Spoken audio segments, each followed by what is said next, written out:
Hello friends, UPPSC big dream समीक्षा अधिकारी सहायक समीक्षा अधिकारी परीक्षा 2023 प्रैक्टिस वर्क सॉल्व पेपर्स। तो पहले मैंने सॉल्व पेपर कराए 2023 तक, 2021 का कराया मैंने। उसके बाद 2017 का कराने वाली थी, लेकिन कुछ स्टूडेंट्स कह रहे हैं कि आप मॉक टेस्ट या प्रैक्टिस सेट करवाइए। तो मैं आज आपको यूपीपीएससी समीक्षा अधिकारी सहायक समीक्षा अधिकारी की प्रैक्टिस सेट 1 कराऊंगी। तो इसमें मैं इसलिए थोड़े थोड़े क्वेश्चन कराती हूँ जिससे आप लोगों को लर्न करने में दिक्कत ना हो, क्योंकि आप एक चैनल नहीं देखते हैं, एक से ज़्यादा चैनल देखते हैं।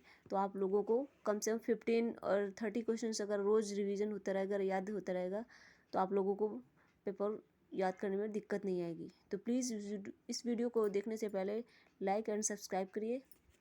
तो आप लोगों को यूपीपीएससी समीक्षा अधिकारी से समीक्षा अधिकारी प्रैक्टिस 1 कराने जा रहे हैं। तो आज मैं फर्स्ट क्वेश्चन है प्रशीतन खाद परीक्षण में मदद करता है। तो मदद किसमें करता है? जैव रासायनिक अभिक्रियाओं की दर को कम करके। B option is the right. Second question है निम्नलिखित में से कौन सा युग्म सुमेलित है? आपको इसमें सुमेल देखना है। तो सिल्वर आयोडाइड जो हार्न सिल्वर है, ये इसमें नहीं पाया जाता है। सिल्वर क्लोराइड में कृत्रिम वर्षा नहीं होती है। जिंक फास्फेट जो होता है, जिंक फास्फेट उसमें चूहे का विष होता है, तो इसलिए C option is the right है। नेक्स्ट क्वेश्चन है निम्न में से किस उद्योग में अभ्रक कच्चे माल के रूप में प्रयुक्त होता है? तो विद्युत में। D option is the right. विद्युत में अभ्रक कच्चे माल का प्रयोग होता है। नेक्स्ट दिया गया है फोर्थ क्वेश्चन, दिया गया है कि पहला है रुधिर कोशिकाएं, दूसरा अस्थि कोशिकाएं, तीसरा बाल रज्जु और चौथा लाल सलाइवा। तो इसमें पूछा गया अपराध की जांच में जो डीएनए परीक्षण हेतु जो नमूने दिए जाते हैं वे किसके दिए जाते हैं? तो यहाँ पे सभी और मतलब होता है कि रुधिर कोशिकाएं और ये सब में डीएनए टेस्ट हो सकता है। तो D option is the right. Fifth question है मस्तिष्क एवं मेरुरज्जु पर चढ़ी झिल्ली में सूजन आ जाने से हो जाने वाला रोग क्या कहलाता है? तो वो कहलाता है मेनिनजाइटिस। क्या कहलाता है? Meningitis. D option is the right. उसके बाद सिक्स्थ क्वेश्चन है निम्नलिखित कथनों में से कौन से सही है? सही उत्तर का चयन करके गुट में दीजिए। तो पहला फर्स्ट है मानव शरीर में उर्विका फीमर सबसे लंबी अस्थि है। दूसरा है हैजा रोग जीवाणु के द्वारा होता है। तो तीसरा है एथलीट फुट रोग विषाणु के द्वारा होता है। तो यहाँ पे ऑप्शन मेरा ए और 2 इज द राइट है। तो ऑप्शन ए सही है, 1 और 2। उसके बाद 7 क्वेश्चन निम्न में से कौन सा एक ऐसा पदार्थ है जो समुद्र में बहुतायत से प्राप्त होता है और एक विशिष्ट कमी वाली व्याधि में दिया जाता है? तो समुद्र में ये ऐसे ही पता हो जाएगा कि हाँ नमक सबसे ज़्यादा होता है, लेकिन उसका वो क्या होता है? तो आयोडीन की कमी में दिया जाता है। तो इसलिए D option is the right है। 8 क्वेश्चन है उन देशों में जहाँ के लोगों का मुख्य खाद्यान्न पालिश किया हुआ चावल है जो लोग पीड़ित होते हैं, किस रोग से पीड़ित होते हैं? तो बेरी से। B option is the right. बेरी रोग से पीड़ित होते हैं। 9 क्वेश्चन है प्रक्षेपणास्त्र अस्त्र है। तो प्रक्षेपणास्त्र अस्त्र क्या होता है? एक हवा से हवा प्रक्षेपणास्त्र होता है। तो C option is the right है। नेक्स्ट है 10 क्वेश्चन निम्नलिखित में से कौन एक भारत की सबसे बड़ी सॉफ्टवेयर कंपनी है? भारत की सबसे बड़ी सॉफ्टवेयर कंपनी कौन सी है? TCS। B is the right answer. TCS। B option is the right है, सी नहीं। 11 क्वेश्चन राजकुमार जो अपने पिता की मृत्यु के लिए उत्तरदायी थे। तो राजकुमार कौन है? राजा तो शत्रु जो अपने पिता को मारा था। तो option A is the right. 12 question है महाभाष्य के लेखक पतंजलि समसामयिक थे। किसके समसामयिक थे? पुष्यमित्र शुंग के। 13 क्वेश्चन है महान जैन विद्वान हेमचंद्र किसकी सभा को अलंकृत करते थे? हेमचंद्र जो किसकी सभा को अलंकृत करते थे? तो जयसिंह सिद्धराज की। C option is the right, Jaisingh Siddhraj की। योग दर्शन के प्रतिपादक हैं। योग दर्शन के कौन प्रतिपादक हैं? तो पतंजलि। ए ऑप्शन इज द राइट।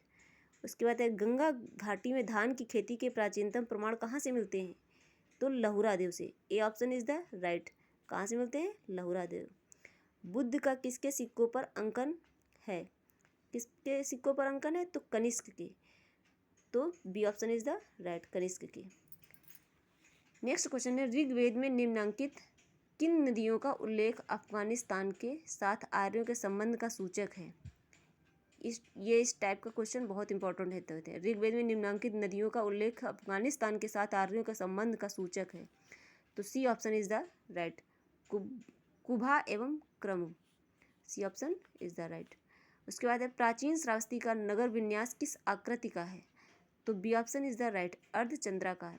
सारे क्वेश्चन मैंने एक बार नहीं 2 बार रिवीजन कर, सारी पूरी बुक रिवीजन करी। अब 3rd बार मैं रिवीजन कर रही हूँ, इसलिए मैं जितना पढ़ती हूँ आप लोगों को उतना ही पढ़ाती हूँ, सिलेबस देती हूँ पढ़ाने के लिए।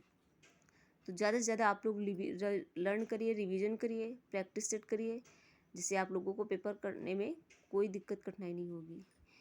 19 क्वेश्चन है, मनुस्मृति मुख्यतः संबंधित हैं समाज व्यवस्था से। यदि किसी को पता होगा कि मनुस्मृति किससे संबंधित है, तो ये ऑप्शन इज द राइट है, समाज व्यवस्था से। 20 क्वेश्चन, निम्नलिखित में से किसने आगरा की स्थापना की थी? किसने आगरा की स्थापना की थी? सिकंदर लोदी ने। C option is the right, Sikandar Lodi ने। निम्नलिखित युग में से कौन सा सुमेलित नहीं है? अब इसमें पूछा सुमेलित नहीं है, तो जौनपुर में अटाला मस्जिद है, मालवा में जहाज महल है, गुलबर्गा में जामा मस्जिद है, लेकिन अजमेर में कुव्वतुल इस्लाम नहीं है। कुव्वतुल इस्लाम दिल्ली में है, अजमेर में ख्वाजा मोइनुद्दीन चिश्ती की दरगाह है। जैसे यहाँ पे पूछा गया था निम्नलिखित सूफी संतों में से कौन एक सर्वप्रथम अजमेर में बस गए थे? तो देखो अब वही आंसर आ गया ना, तो A option is the right, Sheikh Moinuddin Chishti. A option is the right, Ajmer में ये बस गए थे। 23 क्वेश्चन है, जिसके शासन में गुरुदेव नानक ने सिख धर्म की स्थापना की वह कौन था? तो गुरु नानक देव की जो सिख धर्म की स्थापना की थी वो सिकंदर लोदी था। तो B option is the right. Next है 24 क्वेश्चन, मुगल शासन में तांबे का सिक्का कहलाता है। मुगल शासन में जो तांबे का सिक्का था वो क्या कहलाता था? तो दाम कहलाता था। तो B option is the right, दाम कहलाता था। 25 क्वेश्चन है, निम्नांकित मराठा देवियों में जिसने 1700 ईस्वी से आगे मुगल साम्राज्य के विरुद्ध संघर्ष का नेतृत्व किया वह कौन थी? तो ताराबाई थी। जो मराठा देवियों में जिसने नेतृत्व किया संघर्ष के विरुद्ध, तो कौन था? Tarabai. C option is the right. 26 question है, 1928 में हिंदुस्तान सोशलिस्ट रिपब्लिकन एसोसिएशन की स्थापना कहाँ हुई थी? तो दिल्ली में हुई थी। तो B option is the right.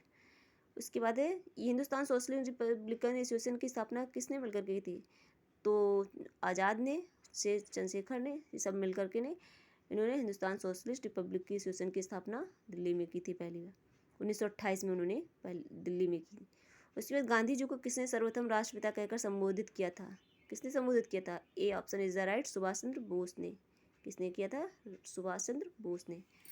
28 question है, निम्नलिखित घटनाओं को कालक्रमानुसार व्यवस्थित कीजिए। तो सबसे पहली घटना कौन सी हुई थी? चंपारण 1917 में। 3 ऑप्शन, फिर उसके 1 अमृतसर की घटना 1919 में। उसके बाद चौथी कौन सी है? मोपला विद्रोह। उसके बाद दूसरी चौरी चौरा 22 में हुई थी। तो 3 ऑप्शन इज द राइट, 3, 1, 4, 2। इनके ईयर भी याद करते रहना आप लोग। उसके बाद 29 क्वेश्चन है, 1932 के पूना समझौते के साथ किसका सीधा संबंध था?